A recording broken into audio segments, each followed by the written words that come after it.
जो काम आज दिल्ली के अंदर हो रहा है वो 75 साल के अंदर नहीं हुआ। आधी सरकार जेल में है, आधी धरने में व्यस्त है। बूंद बूंद पानी को तरसती दिल्ली अब जल भराव से हुई पस्त है। पिछले करीब 2-3 महीने से दिल्ली पानी की किल्लत से जूझ रही थी। लोग बड़ी बेसब्री से इंतजार कर रहे थे मॉनसून का, क्योंकि नेताओं के भरोसे तो उनकी प्यास बुझ नहीं पा रही थी। दिल्ली की जल मंत्री आतिशी ने पानी के लिए अनशन भी किया।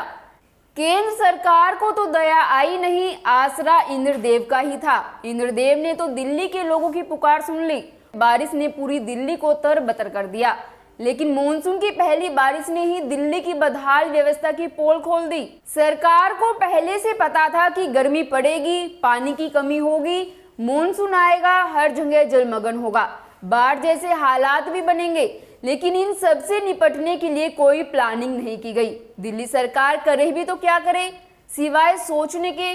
दिल्ली सरकार ने तो पहले से सोच रखा है, कुछ भी हुआ तो अपनी नाकामियों का ठीकरा दूसरे पर फोड़ना है। पानी की कमी हुई तो हरियाणा सरकार जिम्मेदार, बाढ़ आई तो हरियाणा सरकार जिम्मेदार, मॉनसून से दिल्ली जलमग्न हुई तो कुदरत का कहर दिल्ली पर बरस रहा है। दोस्तों, भले ही दिल्ली सरकार ने दिल्ली से कई वादे किए, इसे झीलों का शहर, पेरिस बनाने का ख्वाब भी दिखाया गया, हकीकत क्या है ये तस्वीरें बयां कर रही है।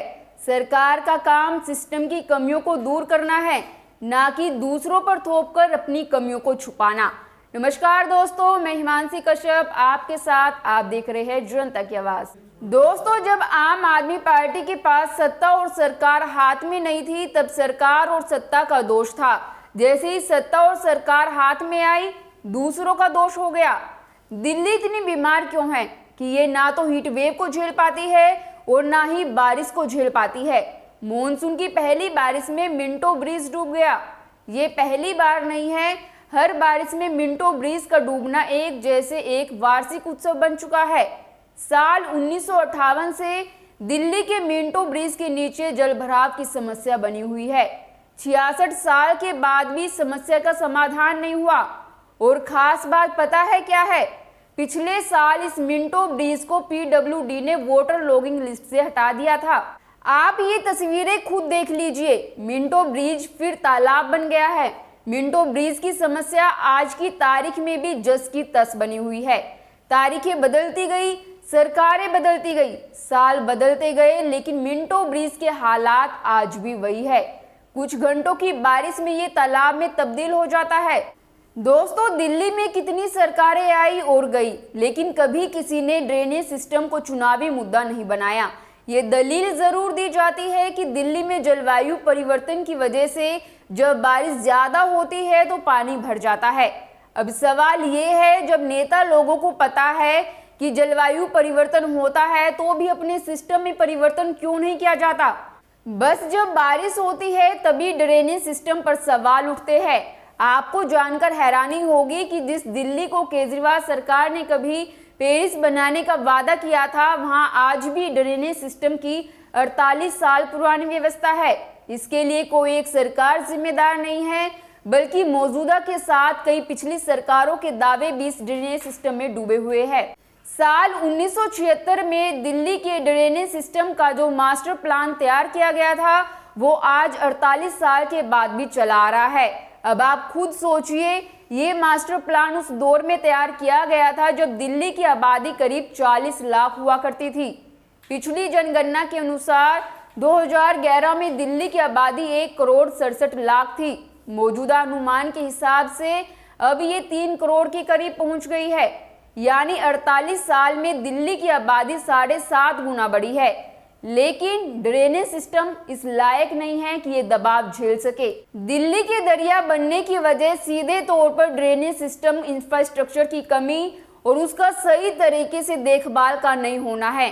गाद या सिल्ट की वजह से मौजूदा सीवेज सिस्टम जाम हो जाता है।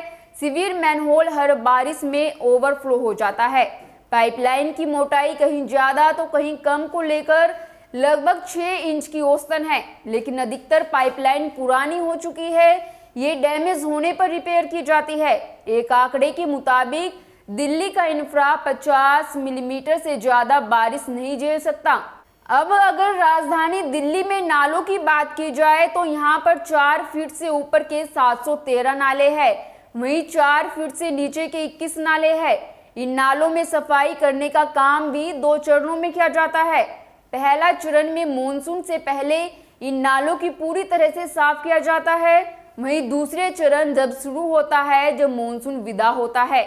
निगम की तरफ से दावे किए जा रहे हैं कि 4 फीट से ऊपर के नालों की सफाई का काम करीब 93% से ज्यादा हो चुका है।